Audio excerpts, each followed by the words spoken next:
When I was living in Jerusalem during my junior year in college, I recall walking down the street on a hot summer Friday. Now, I'm not talking about Los Angeles hot. I'm talking about the relentless heat of the Judean desert. And appropriately, as an act of survival, I carried a very large water bottle, and I donned my baseball cap, my shorts, and my tank top. Just outside the Shuk, the outdoor market, I stood at a produce stall waiting to pay for my cucumbers, and I could not take my eyes off of a young Israeli couple that had apparently not been trained in the same desert summer survival skills as I. Just looking at them, my own sweat began to flow. Long skirt, long sleeves, heavy wig, a black suit, white button-down long-sleeve shirt, a black wool hat, and a very full beard. We exchanged glances, and then, with the kindest of look on their faces, they asked if I had somewhere to go for Shabbat dinner. "Have you ever thought about becoming religious?" she asked. "I'm good," I replied. "I am religious. And also, thank you for the Shabbat dinner invitation, but I already have plans." The look on their faces was memorable, not exactly what they were expecting to hear. And also, not the eye-opening encounter that I had expected as I strolled through the stalls of the Shuk on that day. In that moment, I realized that despite the memes of religious Jews donning stereotypical black hats and long beards, there are, in fact, countless ways to be a religious Jew. To me, being religious was never a matter of rules about keeping kosher or keeping Shabbat, or even how often I would show up at the synagogue, though those things had always been part of my Jewish life. To the 20-year-old shorts and tank top wearing me, being a religious Jew meant that I inherited a tradition that wanted me to learn and experience the richness of what Jewish life has to offer, and ultimately to use it to find meaning and do good in this world. That evening, it would find its expression over cucumbers at a makeshift Shabbat dinner table in the dorm rooms at the Hebrew University. To the no longer 20-year-old, now white robe wearing me, the question of what it means to be a religious Jew still encompasses all of that. But after the unprecedented devastation that the Jewish people faced during the year that drew to a close last week, and recognizing that this new year is already taking shape with more war and bloodshed and violence and anxiety and anguish and a collective struggle to find hope, my definition of what it means to be a religious Jew is evolving once again. Today, I can see that being a religious Jew is having the ability to envision the world not as it is, but as it ought to be. When I met Rachel Goldberg and John Polin in a hotel ballroom in Jerusalem last November, they showed me a new way of understanding what it means to be a religious Jew. It had been 50 days since their son, Hirsch, had been stolen into captivity in the tunnels of Gaza by Hamas after having his dominant arm blown off by a grenade just outside the Nova Music Festival. Sitting with a group of rabbis on a mission of solidarity, it felt impossible to fathom how either of those parents had the strength to tell what they knew of Hirsch's story from that fateful day. And I was stunned when, in reflecting on what their own living hell had been like to that point, Rachel challenged us. She looked around the circle, and without as much as a note of hesitation, she declared, "Hope is mandatory. If you want to wake up each day, there simply is no alternative. That was then.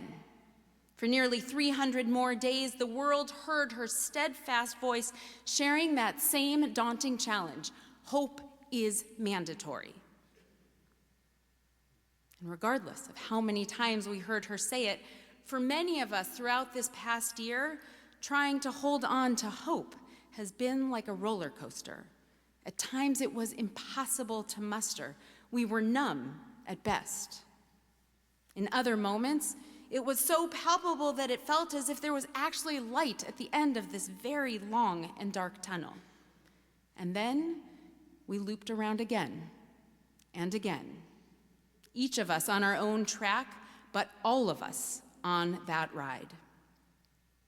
To Hirsch's mama, as she introduced herself to the world, embracing hope is a survival mechanism deeply rooted in her religious identity as a Jew. Tikva, hope. It has always and will always sustain us.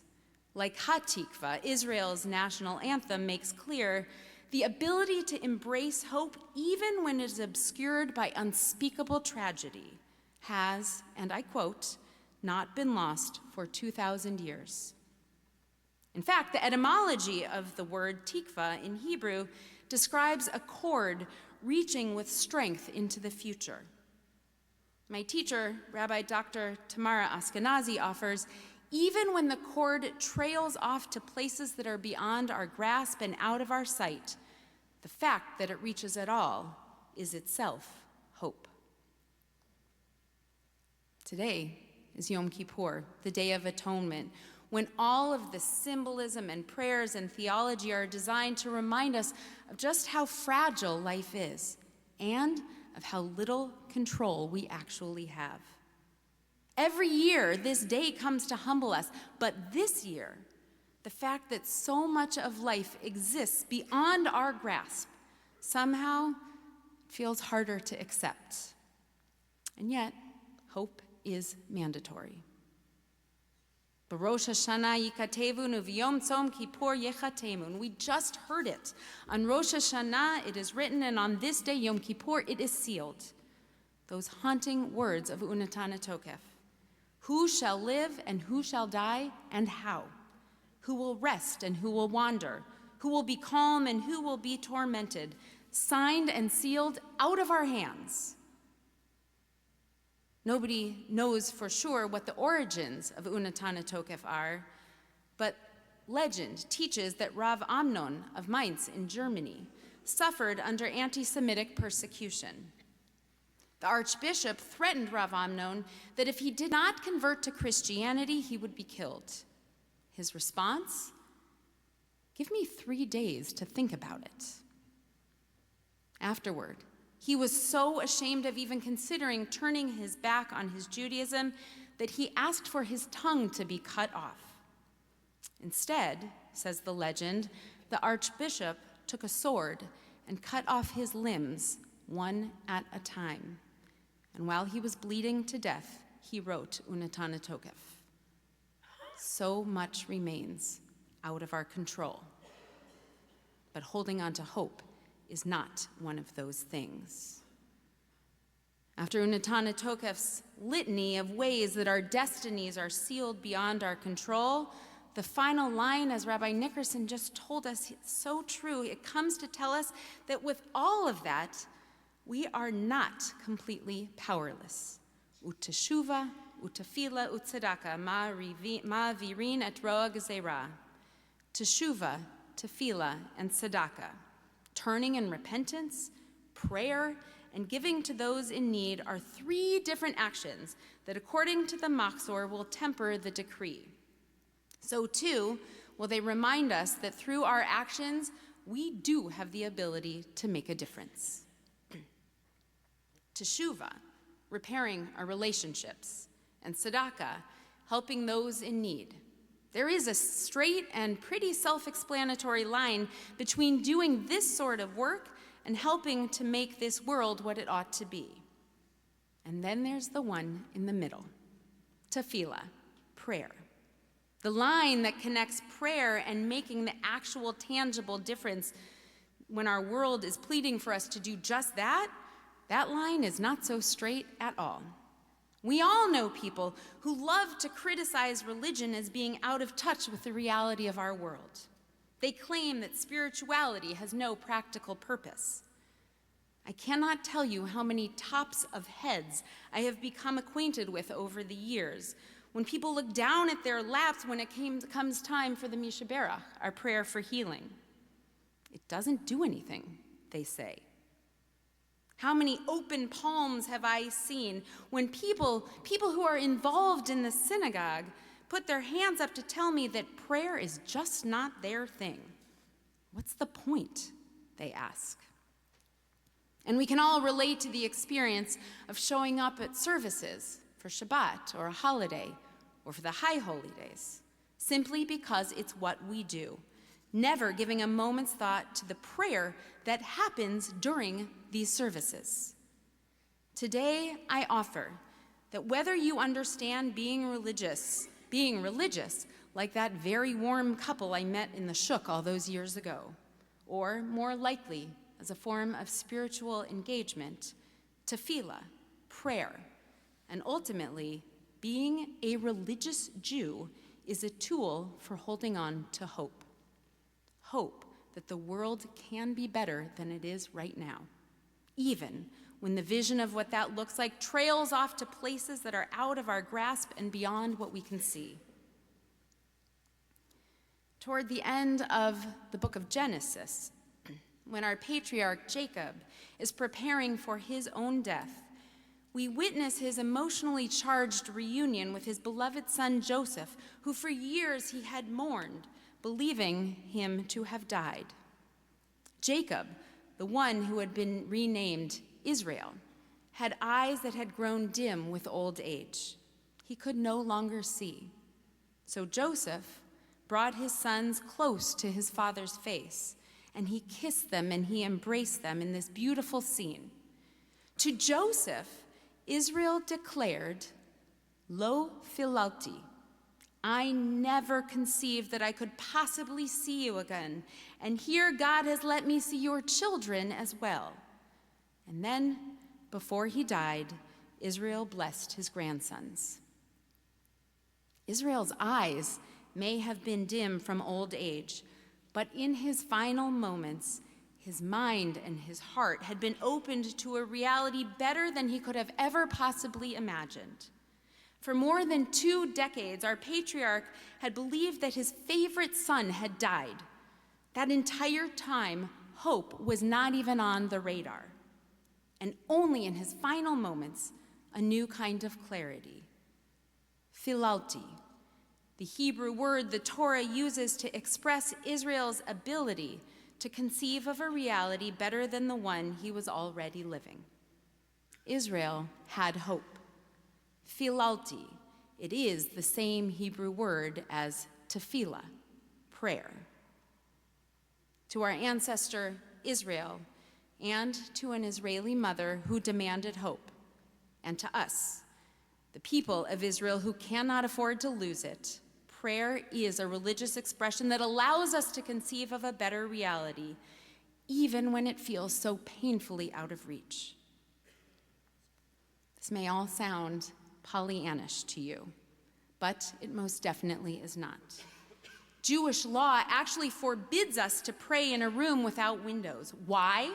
Because the rabbis teach that it is only when what happens in here is in direct relationship with what's happening in the world out there that the religious part of being a Jew can authentically affirm that hope and reality are not mutually exclusive.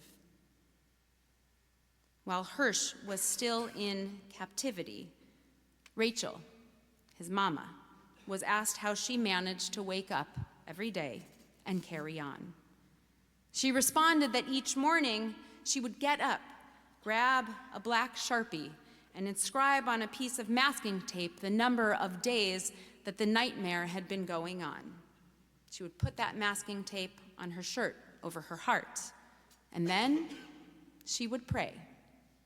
Hope is mandatory, and it is there for all of us to embrace this day and every day. Now, just in case you are sitting here feeling like Pollyanna is still sitting in this sanctuary, you might be interested to know that this is not just wishful thinking. There's science behind it as well. Dr. Lisa Miller, who founded the Spirituality Mind-Body Institute at Columbia, is not a rabbi, and she is not a priest. She is a psychologist who spent years studying the human brain with a specific focus on well-being. Among other things, she and her team asked participants to indicate how personally important religion and spirituality are to them. Using MRI technology, they scanned participants' brains. Through the black and white and red images, there was no mistaking that the high spiritual brain, as she called it, was measurably healthier and stronger than the low spiritual brain. The reasoning is clear. When we awaken to hope, spirituality, wrote Dr. Miller, we feel more fulfilled and at home in the world. We move from loneliness and isolation to connection, from competition and division to compassion and altruism, from an entrenched focus on our wounds, problems, and losses to a fascination with the journey of life. Each of us is endowed with a natural capacity to perceive a greater reality. To the world of science, awakening our brains to what can be is a proven approach to help people live lives that are more fulfilled, more connected, more compassionate, and more resilient.